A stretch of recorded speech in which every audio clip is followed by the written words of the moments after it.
What's up YouTube? Welcome back to my channel. It's Kurt Nelson here. This video we're talking more about open skill environment and closed skill environment. So basically closed skill training is there's no variable change. You know, ball sitting on a tee, you know where it's at in space and time, you know where your contact's gonna be.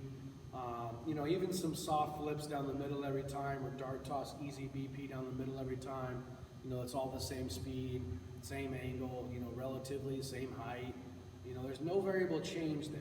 You're looking at game hitting as open skill environment. There's so many different variables that are changing on the fly that a hitter has to be able to adjust, you know, as they're moving.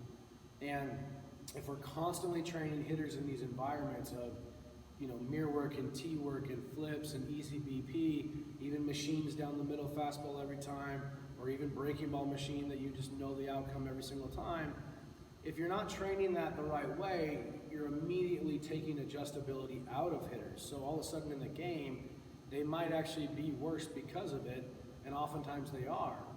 You know, the environmental change that we have in the game in terms of different speeds, different breaks, different locations, you know, different spin rates where the ball might stay straight or up versus a guy with bad spin might have the ball go down a little bit more, you know, vertical drops.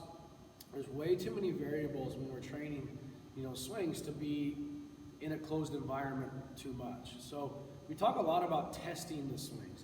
Granted, you're going to spend a lot of time with hitters doing the mirror work, doing the dry work, doing the flips, you know, doing the drills and doing a lot of more closed environment training, but that's for a purpose. That's to gain a feel. That's to, you know, produce a different moving piece. You know, and then from there, then we have to test those things. And we can test those things many different ways. We can do our angle toss. Right? Angle toss is going to be a little bit more of our lateral side-to-side movement. You know, we can do fastball, curveball. I can throw fastballs up and breaking balls that go 12-6 down. You know, even machines, we can use machines in different ways. We can angle the machines and challenge the angle stuff a little bit more.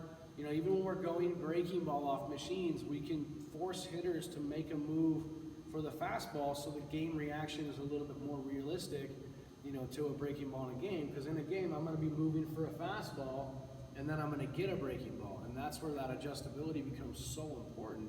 You know, cookie cutting certain mechanics into hitters, you know, for years you see that stay behind the ball, keep your chest behind, and hitters that are forced to do that are constantly missing pitches when they're out front, are constantly getting beat on breaking balls down, and they're making decisions with panic in them. So putting a hitter in an environment and testing the swing is so important, because you don't know if it's going to translate, and you don't know why it might not translate. It might be a mentality, might be timing, might be the actual swing. There's just too many pieces there. It might be the overall, you know, everything kind of combined, right? So I think, to me, it's so vital that we do a lot of fastball, curveball BP. It's probably the easiest one, and the one that I do the most is just mixed BP. It's really simple. And kids these days, they just don't play cul-de-sac baseball or wiffle ball baseball like they used to. And that was just us going out there and competing and trying to get each other out. Nowadays, it's a lot more training. It's a lot more of that lesson type environment. And to a certain degree, I think there's benefits there, but also, to me, now you're really taking away from that open skill environment. An open skill environment, to me, is truly everything. So we have to have a fine line there. So you obviously have to know what time of year it is. You know, if it's October and fall ball's over with and we're going into the off season and we're not going to be facing live pitchers for 3 or 4 months, that's the time to spend a little bit more time rebuilding. Spend more time getting in front of the mirror and doing your flips and kind of ironing out some of those adjustments that you need. And then you start testing those a little bit more, and then you go back to the drawing board. You know, oh, that's, you know, it's mentality here, it's, you know, a swing fix here, it's a change here with the move, whatever it is. But you have to test it, and then you have to adapt and test it and change and test it. Okay, man, this really works. This is great. Then we go into live off the live pitchers. All right, this is working. This guy's moving better. He's making better decisions. His contact's more consistent. Ball's coming off the bat harder. You know, then now that hitter obviously knows it's going to work. So when they step in the box, first pitch of the year in March or whenever, it's a double in the gap, or at least giving themselves a better chance to do so.